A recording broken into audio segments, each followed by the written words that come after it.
Hi guys, my name is Xuan Feng. My machine number is A218820. Now I'm presenting a short storytelling for the assignment LMCR2282 set 1. My story begins with: my living room was warm and clean. The curtains drawn. The two tables lamps alight. Mine and the one by the empty chair opposite my own.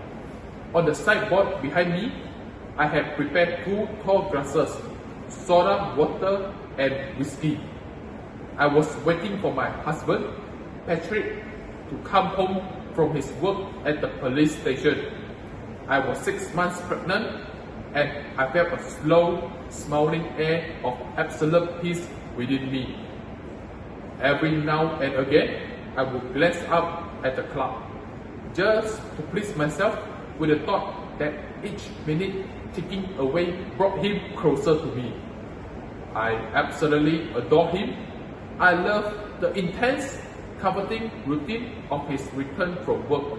When I finally hear the car tires on the ground outside and the car door slamming, I laid aside my sewing, stood up and went forward to kiss him the moment he walked through the door.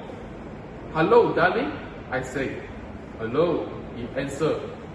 He sat down in his chair and began to drink.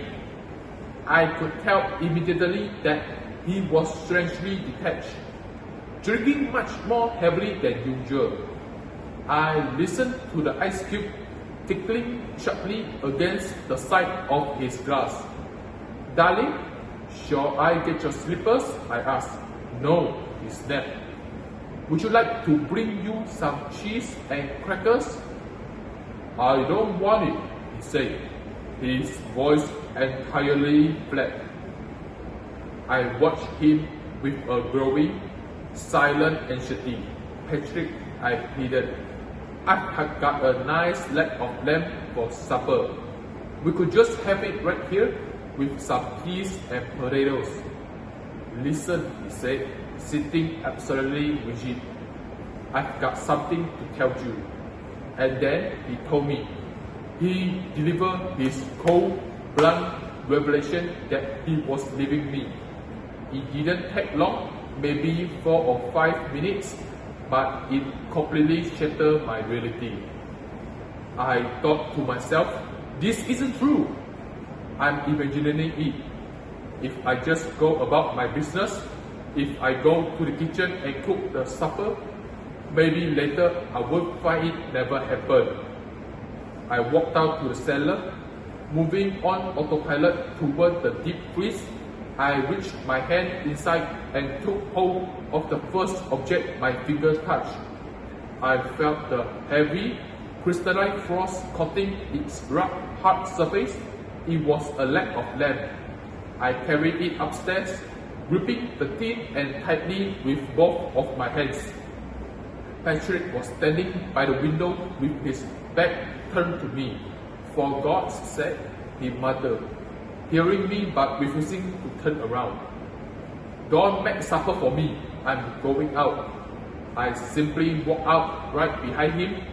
Without a single word, I swung the big frozen leg of lamb high in the air with all my might, using the sheer weight of the meat as a ladle club. There was a sickening crack as the bone broke his skull. I stood there and watched the curious, swaying motion of his body as he stayed suspended for a second, before crashing face first onto the carpet with a heavy thud. "Alright, so I've killed him. What do I do now?" I washed my hands, put on my coat, and walked down to the grocery store. I knew I had to act like my usual cheerful self. "Hello, Sam," I said, forcing a bright smile. "Hello, Mrs. Maloney. How's everything?" "I want some potato, please, Sam," I said smoothly. "Yes, and I think a can of peas." Patrick decided he's tired and doesn't want to eat out tonight. "Well, now," Sam replied, His voice deep and friendly. Anything else? No, I think that's it, Sam. Thank you. I returned home, put on a grand performance of discovering the body, and wept hysterically as I called the police. The detective, who happened to be Patrick's old friend, arrived to investigate. By late evening, the physical evidence, the murder weapon itself, was sitting right inside my oven, fully cooked. I carefully manipulated their sympathy, convincing them to eat the leg of lamb so it wouldn't go to waste. They sat right at my kitchen table, chewing on the evidence. Have some more, Charlie? No, better not finish it. She wants us to finish it, they whispered. Be doing her a favor. That's a big club the guy must have used to settle poor Patrick, one of them murmured, chewing thoughtfully. Personally, I think the weapon is right here on the premises. It's probably right under our very noses. What do you think, Jack?